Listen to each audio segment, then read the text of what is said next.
I've always had a passion for being around and learning about animals. When I was younger, going to zoos and animal parks was always a part of my life. I wanted to share my passion with family and friends, so I started working with people that loved animals as much as I did, and my YouTube channel was born.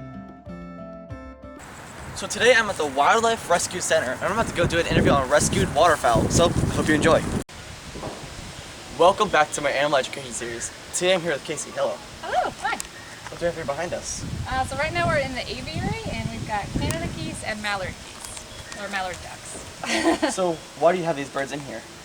So right now we're at a wildlife rescue center, and these are all animals that came in need of care, brought by the general public. So we've got orphaned ducks found by themselves, we've got some ducks that maybe the dog got, we've got geese found by themselves, and every so often we've got geese or ducks with injuries from fishing line or trash. So there's just sort of a collection of now healed animals getting ready for release out here.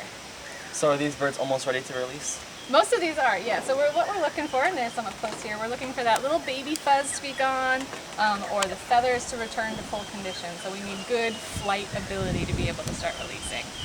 So we're getting really close here. We want waterproof, flight ready ducks and geese. So where can you find these birds in the wild? Most of these are very suburban animals. So Canada geese and mallard ducks are definitely happy to live at our parks. They have no problem living in those neighborhoods with those small little ponds. So most of these are just in your local neighborhood, just down the street. And so, what would they eat out there in the wild? Yeah, and that's a great question. So mallard ducks are actually a dabbling duck. So they're looking for all the good stuff down at the bottom of those water sources. They're looking for invertebrates, detritus, beat up, decaying plant bits. That's what they're after. So if you ever see those butts up where they're tilted downwards and they're dabbling at the bottom. Canada geese are actually grazers, so they're moving through the grass and they've got a serrated beak that they're actually chomping those bits of grass off. So a lot of people, if you ask them, they don't know what a Canada goose eats. They just assume they're out there, but that's what they're doing. They're grazing, they're eating the grass. And definitely not bread. Definitely not bread, yeah. So ducks and geese, they have found enough food for themselves in the wild. As long as they've got that water and a nice lawn, they've got everything they need to eat. Bread, as we know for ourselves, is not highly nutritious, and actually a lot of bread diet for a duck or goose can be very destructive to their nutrition. So it's really important that we encourage them to eat their natural foods, the grass and the detritus.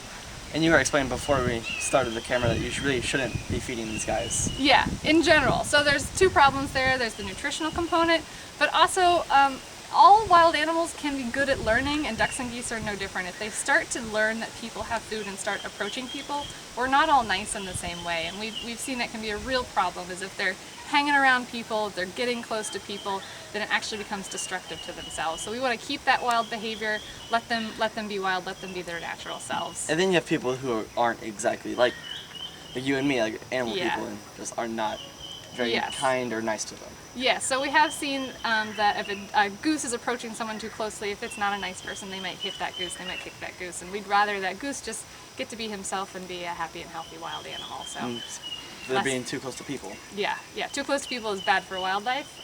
It's bad for humans sometimes too. So we want to limit the feeding of wildlife in general so that they can be themselves. And what have you done here to help encourage wild behaviors? Yeah, so this is our aviary. It's big. That's a very good important point. They're getting to wander freely, they can forage for food, they can swim on their own. They're far away from the hospital and all of their caretakers, and that's why this is that final step to really let them flourish into who they're going to be. We try to limit our hands-on care of them as much as possible. And really, the most important thing is this giant water source. So ducks and geese actually have to build their waterproof coating. They need lots of clean water to help build that coating on their feathers. So all of this water exposure is going to make them much, much healthier for getting out and staying clean and dry when they're in the wild. And is that why we're over here on the opposite side of the enclosure? Oh yes, yeah. So we're trying to make sure that they're getting their chance to do exactly what they want to do, and it's great to see that they could care less about us. That means that we've done our job really well. You know, they are happy with what they've got, and we're not that important to them. When we were walking past, they just didn't even care that we're there. That's a good thing. Yes, it's a very good thing. Yep. So when you go to a park and all those ducks and geese are coming around you to get that food, that's not the best thing for them. We want to see this sort of behavior of, they don't mind that we're here necessarily, but we're not interesting, we're not worth their time. So now you want to go check out the beginner enclosures? Yeah, so right now this is the end stage, so yeah, we can go inside and see our littlest guys who are just starting their process. So where are we now? Okay, so we've moved down from the aviary and we are basically on one of our acclimating areas. So we have an area like this for most of the animals we take care of. Get them outside in the weather, but not too much exposed to the environment. So we're on an enclosed porch here. We've got mallard ducks behind us, and you can see they've got a mat substrate to try to help those feet stay healthy. But they're not fully on dirt, they're not fully in a deep pool yet, just sort of that halfway between point. And if you're looking around, you can see we've still got a little bit of fuzz on these guys, so these guys are waiting to finish growing in those feathers. So, like, what special things do you do here to, like, make sure they are growing properly? Nutrition is incredibly important, which we've already talked about. So you can see they've got a nice commercial diet that's actually the correct fit for wild animals. That's one of the biggest reasons we think centers like us are important, is a lot of times what people find to feed wildlife they found is not correct. So they go to the pet store, go to the internet, and they end up on a diet that's not quite great for them.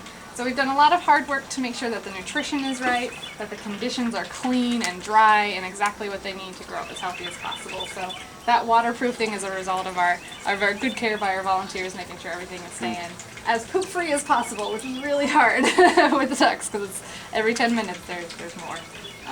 So yeah, our care and our nutrition is great. So, and what do we have over here?